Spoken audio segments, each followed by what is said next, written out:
मित्रांनो, बीड पासून हा झंझावात चालत आलेला आहे आणि हे जर मोर्चे निघाले नसते, हा आक्रोश झाला नसता,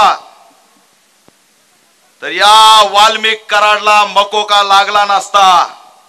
हा आवाज झाला म्हणून या ठिकाणी हा मकोका लागलेला आहे।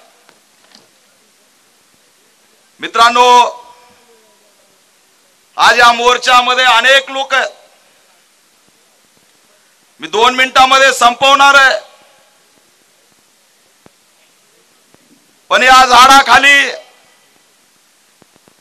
सावलीला धरून काही जण बसलेले आहेत, काही जण कपडे मळतील म्हणून उभा आहेत। सावलीला धरून तुम्ही बसलात, या वैष्णवीकडे बघा, या लेकराकडे बघा, तिच्या डोक्यावर काहीच नाही। या उन्हात ती का बसले, तर माझ्या बापाला न्याय मिळाला पाहिजे।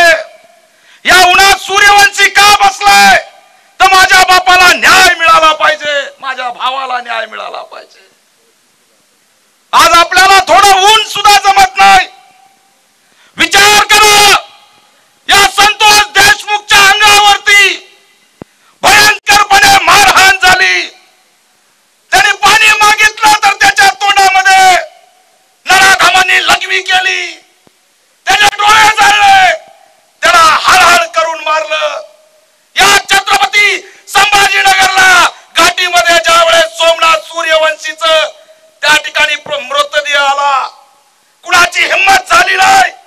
त्या फ्रीज मधून आम्ही सोमनाथ सूर्यवंशीचं त्या मृतदेह बाहेर काढला आणि पालत करून बघितलं, त्याच्या पार्श्वभागावरती भयानकपणे मारहाण झाली। किती वेदना झाल्या असतील, संतोष देशमुखला किती वेदना झाल्या असतील। अरे पाणी मागितलं तर तुम्ही मूत दिला, आणि आम्ही आक्रोश करायचा नाही, आम्ही बोलायचं नाही। कोणताच मायचा लाल आम्हाला रोखणार नाही, यांना फाशी झाल्याशिवाय आम्ही शांत बसणार नाही। आणि नाटक सोडा। अजित पवार मुन्नी आका म्हणून मी बोलत नसतो, नाव घेत असतो। हे नाटक सोडा। अजित पवार, तुम्ही बीडचं पालकमंत्री पद घेतलं आणि धनंजय मुंडे सांगतात मीच सांगितलं घ्यायला। मग हे बी सांगा की याच्यात खेळ कुणी कुणी केलाय।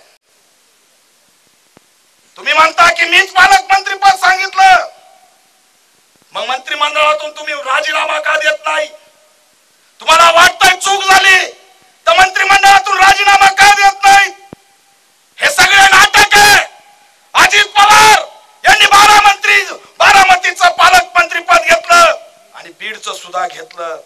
जर त्यांनी फक्त बीडचं घेतलं असतं तर आम्ही समजू शकलो असतो त्यांना गुन्हेगारी नष्ट करायची।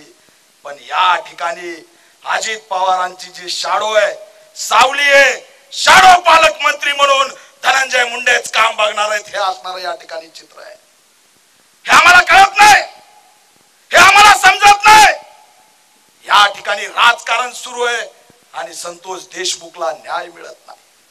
सोमनाथ सूर्यवंशीसाठी, आमच्या विजय बापा वाकोडेसाठी आम्हाला लॉंग मार्च करावा लागतो, आम्हाला मोर्चे करावे लागतात, आणि शेफाली खानला 2 दिवसात न्याय मिळतो। मला वाटलं होतं आमच्या मोर्चात आता शेफाली खानचा फोटो घ्यावा लागेल, पण मोर्चा नाही, आंदोलन नाही, निवेदन नाही। त्यांचा आरोपी अटक झाला। स्पेशल एन्काउंटर दया नाईक कमराला बंदूक लावून तिथं गेला। मीडिया, ट्विटर, नेते सगळे शेफाली खानच्या न्यायासाठी या ठिकाणी उभा राहिले। अरे बाबा, दलितांच्या लेकरांनी, मराठ्यांच्या लेकरांनी संविधानाचं रक्षण केलं, खंडणीखोरांच्या विरोधात लढले। आमचा संतोष देशमुख स्वतःसाठी गेला नाही, आमचा